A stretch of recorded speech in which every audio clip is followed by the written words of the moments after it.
ഗസഗുണ്ട എന്ന വില്ലേജിനകത്തോട്ട് എത്തിയിരിക്കുകയാണ്. ഗസഗുണ്ട ഒരു ചെറിയ വില്ലേജാണ്. ആ വില്ലേജിനകത്തോട്ട് ഞങ്ങൾ പ്രവേശിച്ചിരിക്കുകയാണ്. ഏകദേശം 40-45 കിലോമീറ്ററുകൾ താണ്ടി ഗ്രാമത്തിലെത്തിയിരിക്കുകയാണ്. ഗ്രാമത്തിൻ്റെ ദൃശ്യങ്ങൾ ആദ്യം നിങ്ങൾക്ക് ഞാൻ കാണിച്ചു തരാം.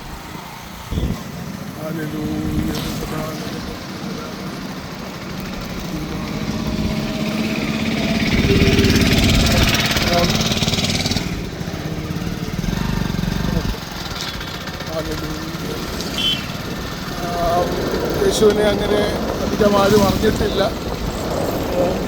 ഈ ഗ്രാമത്തിനെ ഓർത്ത് നിങ്ങൾ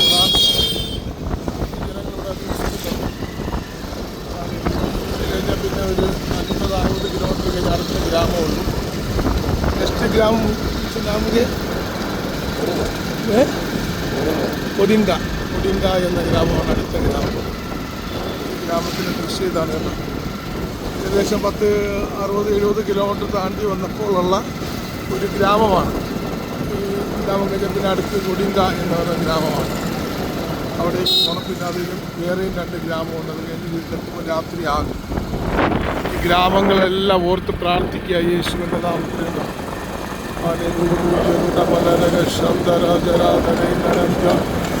യേശുവേ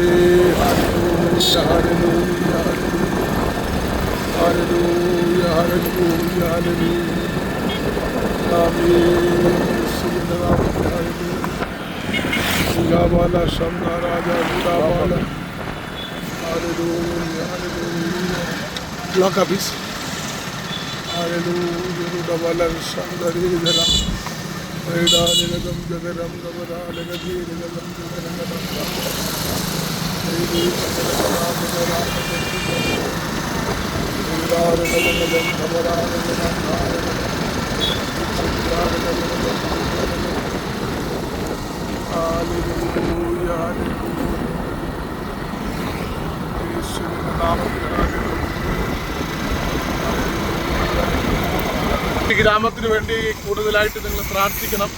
കാരണം ഇവിടെ പ്രവർത്തനങ്ങളൊന്നും അത്ര വളരെ ശക്തമല്ല. 1-2 ഗ്രാമങ്ങൾക്കകത്തുള്ള ചെറിയ വിശ്വാസികൾ മാത്രമാണ് ഉള്ളത്.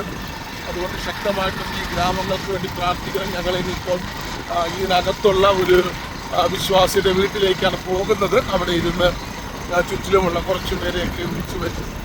അവിടെ ഇരുന്ന് പ്രാർത്ഥിച്ചിട്ട് വീണ്ടും ഇവിടുന്ന് യാത്ര പുറപ്പെടും. 1-2 മണിക്കൂർ, 1 മണിക്കൂർ ഇവിടെ ചിലവിടും. അത് കഴിഞ്ഞിട്ട് ഇവിടുന്ന് നമ്മൾ അടുത്ത സ്ഥലത്തേക്ക് പോകും. അതുകൊണ്ട് ഓരോരുത്തരും പ്രത്യേകിച്ച് ഈ സ്ഥലങ്ങൾക്ക് വേണ്ടി പ്രാർത്ഥിക്കണം.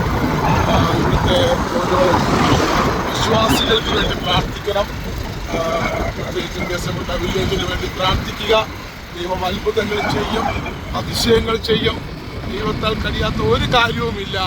അതുകൊണ്ട് എൻ്റെ പ്രിയ സഹോദരങ്ങൾ ഓരോരുത്തരും പ്രാർത്ഥിക്കണം എന്ന് ആത്മാർത്ഥമായി പ്രാർത്ഥിക്കുന്നു, നമ്മൾ അപേക്ഷിക്കുന്നു.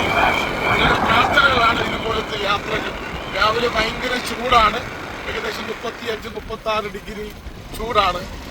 രാത്രിയാകുമ്പോൾ തണുപ്പുമാണ്. അതുകൊണ്ട് വളരെ കഠിനമായ പാതകളിലൂടെയാണ് യാത്ര ചെയ്ത് സുവിശേഷ പ്രവർത്തനം നടത്തുന്നത്. ദൈവത്തിന് വേണ്ടി ഓടുവാൻ നമുക്ക് ഈ ദിവസങ്ങൾ ദൈവം സഹായിക്കട്ടെ. അതിനുവേണ്ടി ദൈവം നമ്മളെ അവൻ പ്രേരിപ്പിക്കുന്നതിനേക്ക് ഓർത്ത് സ്തോത്രം ചെയ്ത് നിങ്ങൾ എവിടെയായിരുന്നാലും അവിടെ നിന്ന് നിങ്ങൾ അനുഗ്രഹിക്കട്ടെ. ഞങ്ങൾ ഇവിടെ നിന്നും ഡൈവേർട്ട് ചെയ്ത് തിരിഞ്ഞ് ഗ്രാമത്തിലേക്ക് പോകും. അതിലേക്ക് പിന്നെ 1 മണിക്കൂർ കഴിഞ്ഞിട്ട് പിന്നെയും 10-20 കിലോമീറ്റർ വീണ്ടും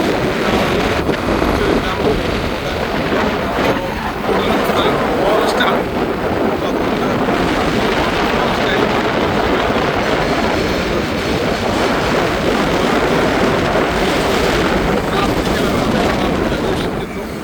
ദൈവം നിങ്ങളെ എവിടെ അനുഗ്രഹിക്കട്ടെ. God bless you.